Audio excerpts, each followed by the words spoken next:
What's the first word you think of when I say the word Christian? The Crusades. Jesus Christ. Bogus. Conservative. Divisive. Religion. Cult. Southern religiosity? It's an American thing. Nothing. Like, religion just sucks. It's all man-made. I don't believe in it. What about evangelical Christians? What does that mean? Sect. President Bush? I've never heard of it. Bible thumping. I don't know. Intense. Tele-Christians, like people on TV preaching and taking your money. Evangelicals tend to be more reactionary and like right wings. Loud. Spreading the message. Evangelical, I don't know what that means. Fear drives that particular religion. Judgment and I'm going to go to hell. They are what they are. Practice what you preach. Christianity is walking by faith and not by what you feel or sight around you. That's mostly what I see in churches, like old people. Not fair to generalize. For good or bad. Just like... But sometimes we do because of what we've been shown by them.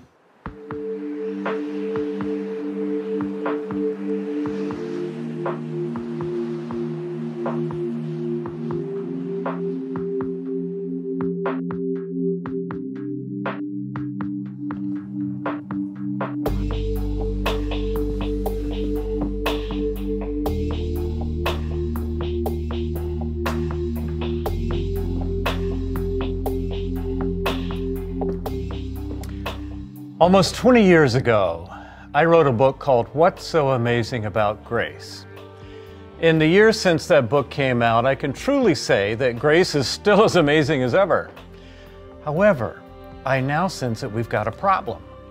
Not a problem with God's grace, nothing wrong with that, but a problem with how Christians are conveying that grace to the world around us. In our polarized, divided world, grace seems in vanishing supply.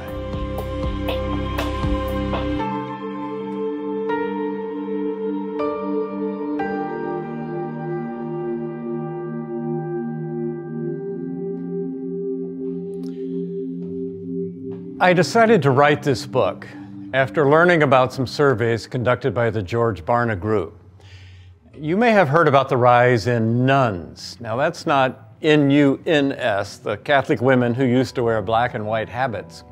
Rather, those pollsters are talking about N-O-N-E-S, people who, when you survey them and ask them about their religious commitment, they check the none box. I don't have any. This group includes atheists, agnostics, and other people who simply haven't found a spiritual home anywhere. Today, 1 out of 3 young people marked down none when asked about their faith commitment. Of course, the United States is still considered a Christian country, one of the most Christian countries on earth, but that's changing rapidly. Take a look at this chart. If you follow that top descending line, you can see the decline of faith among various age groups. On the left side, people who are over 65 usually identify themselves as Christians. The percentage goes down with each generation. For the youngest group, on the right, only 60% identify themselves as Christians. Moreover, the entire climate of the country is changing for Christians. We've all heard about court decisions to prohibit prayer in schools and ban Christian groups from university campuses or remove religious displays from public property at Christmas. Those events make the news. Meanwhile, in the broader public, a hostility toward Christians is growing. Let's go back to that group of nuns, people who claim they have no religious commitment. The Barna Group found that in 1996, which is not so very long ago, 85% of the nuns still viewed Christianity favorably. They weren't committed, but they had an overall respect for Christians. That figure has taken a dramatic plunge among younger people who have no religious commitment. Just 13 years later, only 16% of those younger people had a favorable impression of Christians, and only 3% had a good impression of evangelicals. If you doubt this trend, I encourage you to try a test for yourself sometime. Go up to some casual acquaintances and ask a question like this. When I say the word Christian, what's the first thing that comes to your mind? Or what does the word evangelical mean to you? You better brace yourself because you may get an earful. When I've tried it, say with my seatmates on an airplane, I usually hear the word anti. Christians are anti-homosexual, anti-evolution, anti-abortion. The list goes on.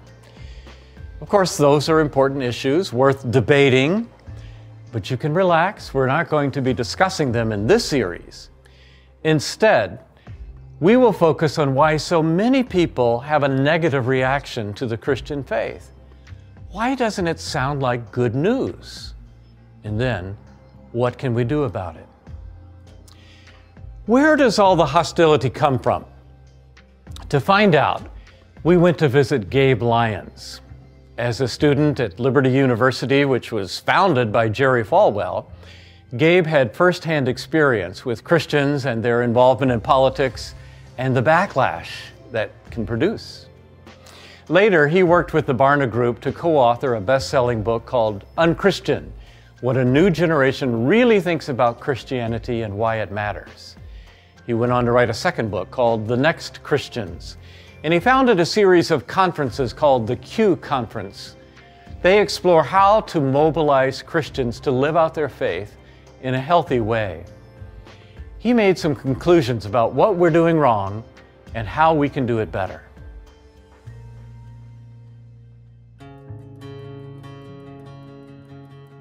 Christianity's growth has not been happening in America. It's been in decline for the last 30 years. And so we're now in this moment where people are longing for something more, but the Christian story is not the one they're interested in. So this younger group of people basically see the church, Christianity, religion in general as being really bad for the world. They think it's what's leading us to wars, to intolerance, to not being inclusive and accepting of other people. And so the church has to confront that head on and recognize that that's the perception that people have. That doesn't mean we as the church can change what we believe about the world, how we express what we believe, but we can be sensitive to the fact that we need to acknowledge where we've been wrong. What things have we turned into religion that had nothing to do with what Jesus was about? You think of the perceptions that have turned people away from church, being judgmental, being too political, being sheltered. None of this describes Jesus. This describes a religious structure. This describes more the Pharisaical church that Jesus had to encounter and confront, not the real church that Jesus was trying to build. To connect with a group of people that are pretty cynical about your faith, I think the next step is you want them to move from cynical to skeptical, and probably from skeptical to curious. And so one of our goals just has to be, what would make people curious about the Christian faith again? And I think the way we do that is we get back to the historic ideas that over 2,000 years have always made the Christian faith show up in society as something that's life-giving. You know, we have a vision for how human beings do best, how we flourish in our work, our life, our relationships, our families.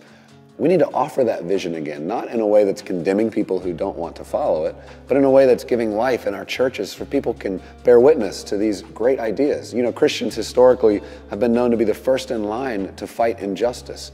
We need to keep doing that. The church is doing good at that right now. We need to keep pushing into that. This starts to demonstrate to people that the church isn't just about building itself up. It's about actually doing something that's incredibly loving, which is to go fight against those things that are trying to wipe out people who are good or to violently take away their rights. And so it's these kinds of examples that will actually give hope and make people, I think, curious again to go, what is this whole Christian talk all about?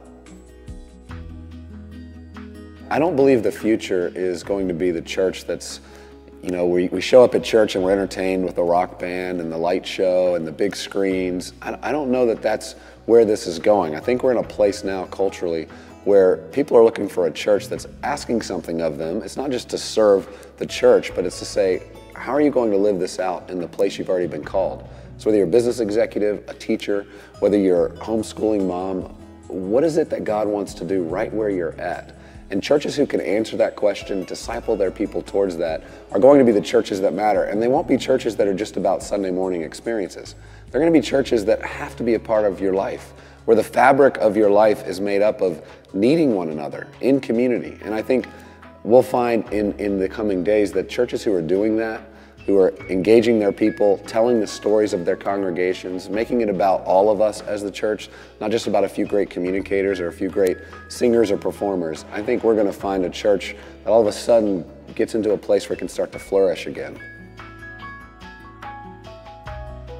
I love Philip's concept of grace dispensers because it's active. It explains that we have to be active with our faith. This isn't just a set of beliefs. We need to be doing wherever God's called us.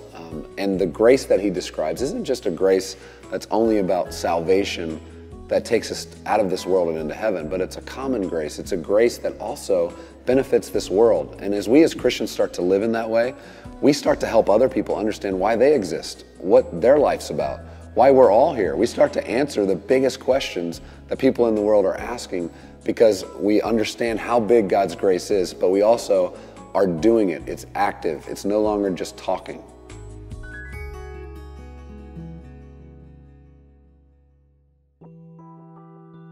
I got a good dose of the hostility out there a few years ago when I was asked to write an article in the Huffington Post on the topic, "What good is God?"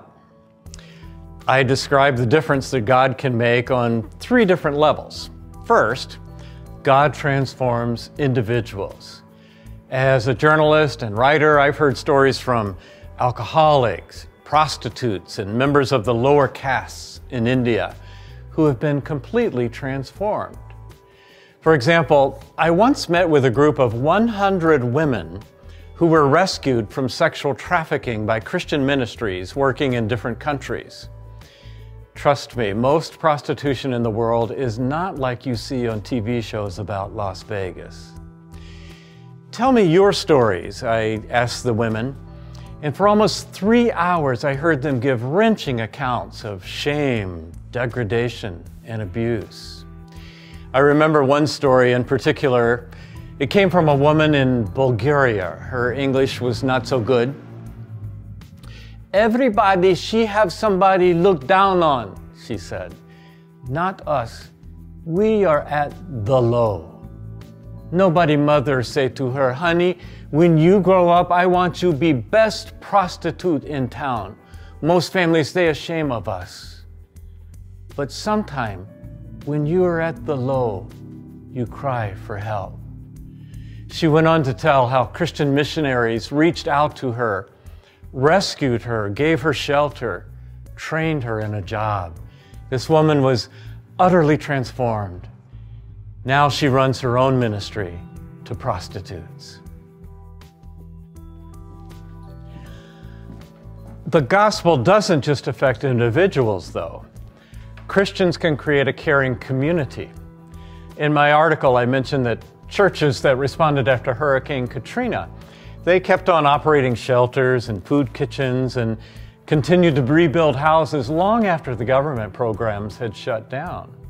In fact, wherever I go in the world, after a natural disaster, I find Christians there on the front lines reaching out with practical help. Individuals, community. Finally, I mentioned a 3rd level. The Christian faith eventually transforms entire societies, usually from the bottom up. Jesus said it works like the smallest seed in the garden. In time, it grows into a great tree, and the birds of the air come and perch in its branches. I've seen this process at work. I've traveled to Scandinavian countries, for example, and every time I come back impressed. People there are honest.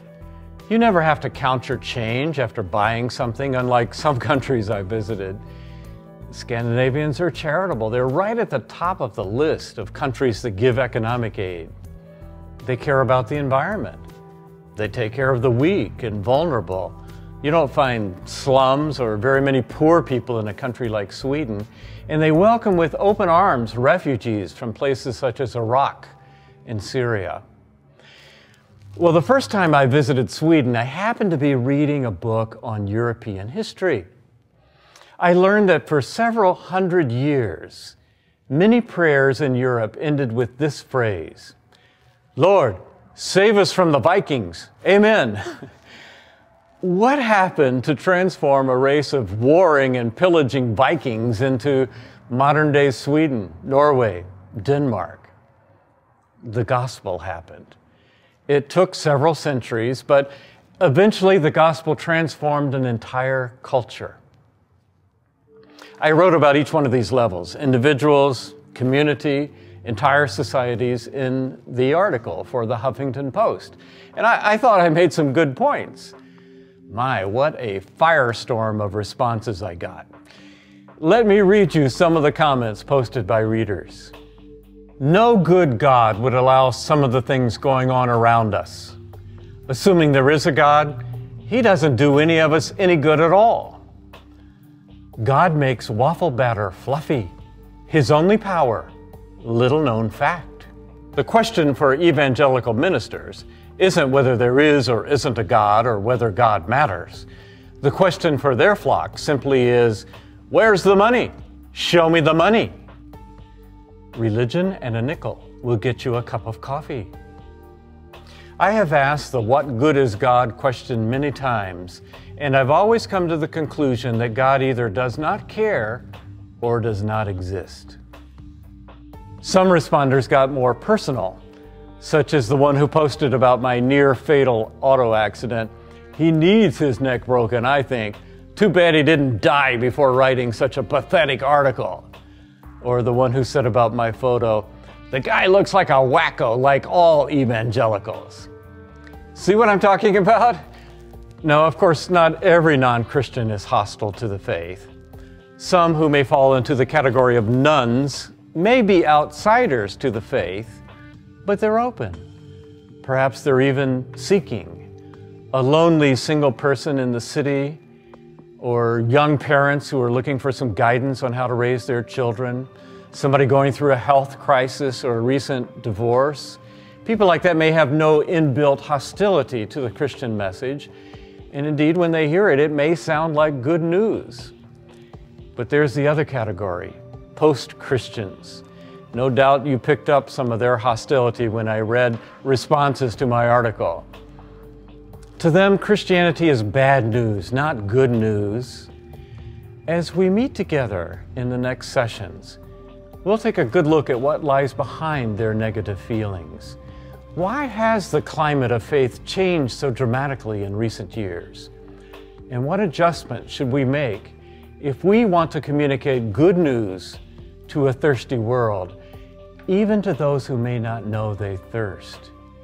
In this first meeting, I hope that you can share together some of your own experiences.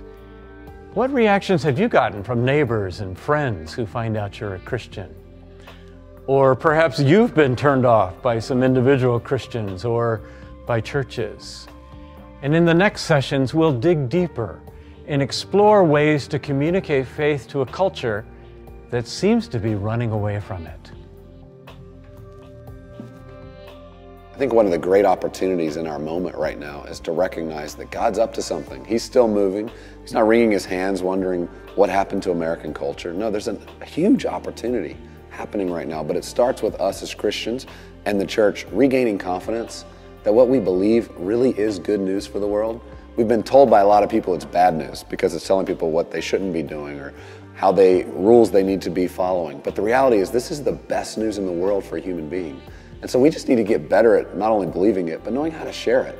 Share it in a way that relates to the real challenges people are having in every area of life and help them see how the way the world ought to be is actually what God wants to use us to help bring to be. So I think that's the opportunity, and I think the church's confidence will be a big step forward to us being able to demonstrate and express it.